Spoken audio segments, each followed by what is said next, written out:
Good evening. I'm Brianna Young, and this is my video for Lab 9 concerning genetically modified organisms. And I'm going to go ahead and jump right in because my kids are still awake, so they'll probably interrupt us at some point, so I apologize if that happens.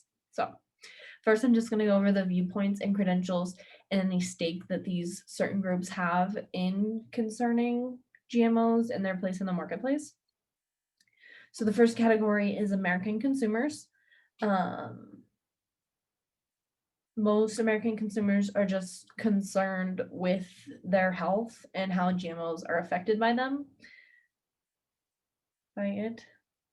And specifically, the Hawaiian Council that had a bill to ban GMOs on their island, particularly Margaret Wiley, sorry. They don't have credentials. They admitted on the council that they didn't know, that they just wanted facts from other scientists, and they seem to take testimonials from both sides of the argument. And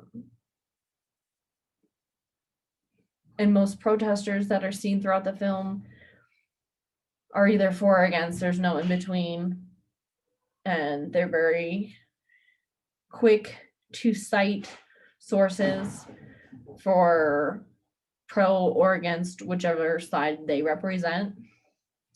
But even the Hawaiian Council that was successful in banning GMOs also made exemptions for the papaya to be continued to be a GMO product on their island. So kind of back and forth there. The second group is anti-GMO groups and advocates. The first one mentioned is Jeffrey Smith, who admitted to having no credentials concerning this. He's not a doctor and he's not a scientist, but he's certainly anti-GMO, and he seems to be spreading fear over non-peer-reviewed sources, but he doesn't seem to have a stake in the actual debate. Another one was Zen Honeycutt, who was just a mom. She didn't have any credentials, and she admitted to preferring information found on Facebook rather than from scientists. And she hosts protests and speaks at protests concerning GMOs to spread false information. And then there is Charles Benbrook, who worked at Washington State and was found to only be receiving grants and funds from organic companies and not public grants. And that he was being funded to have his data reflect the bias so that organic farms would be preferential to the American people. The third group is the pro-GMO groups and advocates. So the first was Mark Linus, who I thought was interesting. Originally was anti-GMO until he started following the science, is what he said. And then he became an advocate for pro-GMO. And then Michael Shintaku, who was actually a scientist as well, but he spoke at the Hawaiian Council, and he was a plant pathologist, and he stated that there are no credible studies proving that GMOs are harmful or cause disease, heart disease, obesity, autism, any of that. But the pro-GMO groups seem to be mostly backed by scientists. There weren't any really that seemed to be backed by companies other than Monsanto, but we'll get to that in group 6. Group number 4 was the industrial scale farmers. So they obviously know the firsthand effects of using GMOs because they're actually the ones producing the crop. For example, they were able to bring back the papaya to Hawaii. They thought that plant would never successfully grow there again because of the disease, but because of the GMO seed that is now resistant to the bacteria, it successfully grows in Hawaii again. And it also, they benefit from the larger and more productive crop that they're able to produce. So it's should be more valuable in theory, or more of a qualitative pro. The fifth group is the organic and small scale farmers, particularly out of Africa and Uganda. They said that they specifically wanted to be organic farmers because it was more sustainable and more profitable crops. So they can charge more for being organic. But there, the banana plants were suffering from a disease. I believe they called it banana wilt, but it was hard to hear with their accent. So there were actually groups and researchers that were there to educate them on how not only to grow GMO, but how to do it sustainably, and the benefits that they'll be able to continue growing bananas. They won't have to leave their farms or move on to a different crop. Group number 6 is the agricultural biotech companies, and that main one being Monsanto. They are a company that has been controversial because they're a leader producer of pesticides. So they not only produce a pesticide, but they also produce seeds that are resistant to that pesticide. So obviously they have financial gain there. And some question the integrity, I guess, of whether or not that's ethical. To be on both sides, it's almost like a monopoly of that industry. So they have a pretty large stake in the use of GMOs. But even if the GMO seeds were removed from market, they would still produce pesticide no matter what to supply farmers.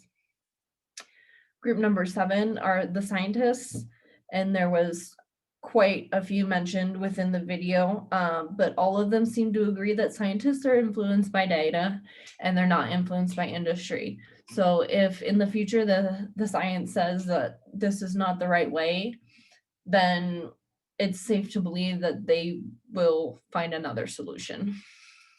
And they also all seem to agree that there are no credible sources saying that there are adverse health effects. So 3 pros that I came up with for GMOs was 1, the disease resistance.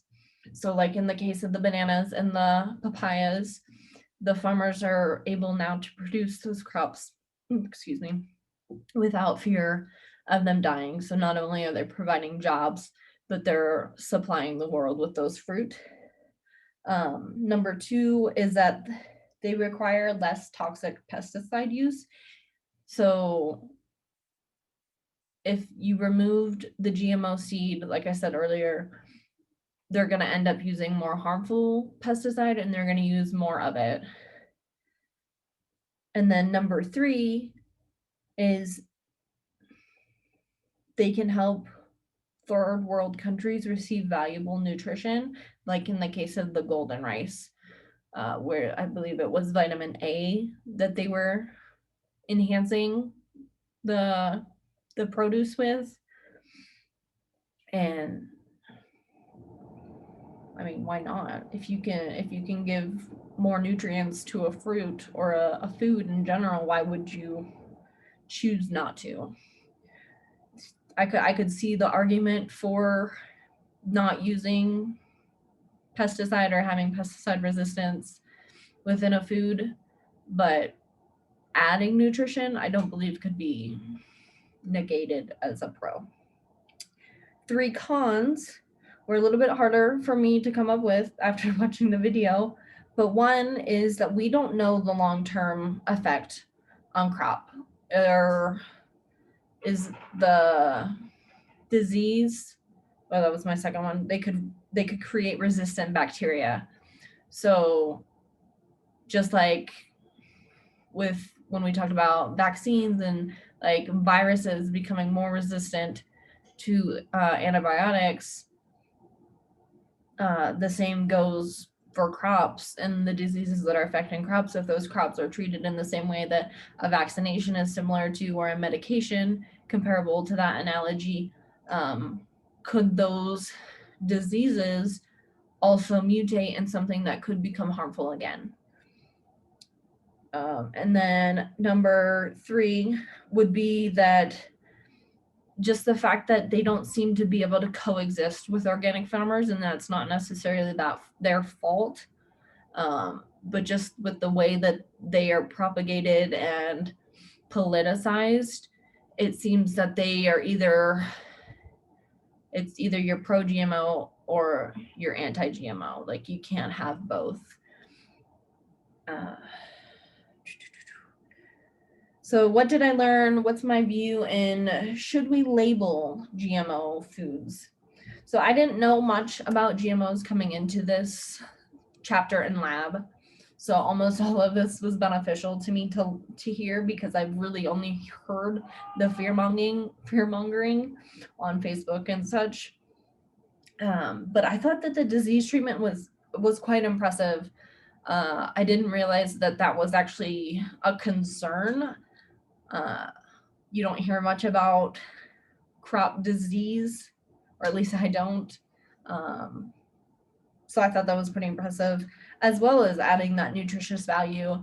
I knew that prior that they could make them like larger or brighter, and I thought that was more of like a marketing thing. Like I didn't realize that you could add value, substantial value, to the crop. So honestly, I would consider myself pro GMO at this point. It's not that I'm going to seek out something that's GMO, but I won't seek out something that's specifically organic either. And that's my stance on labeling as well. I've noticed them before where it says like non-GMO, or specifically, I don't know why I remember that Pringles say that they're a GMO product. And the first time I read that, I was like how? But I didn't consider that it wasn't the chip itself, but it was made from probably wheat that was a GMO. But I don't see a problem with labeling. I think that keeps people honest.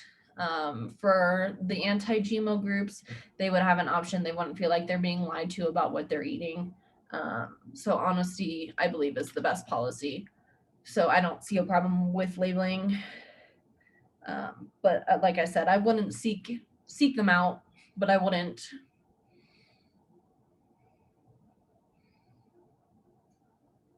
Sorry, I lost my train of thought. I wouldn't say seek out a product that said they were non-GMO, or seek out a product specifically because they are GMO. But I think honesty is the best policy. So that's all I have for tonight. Thank you.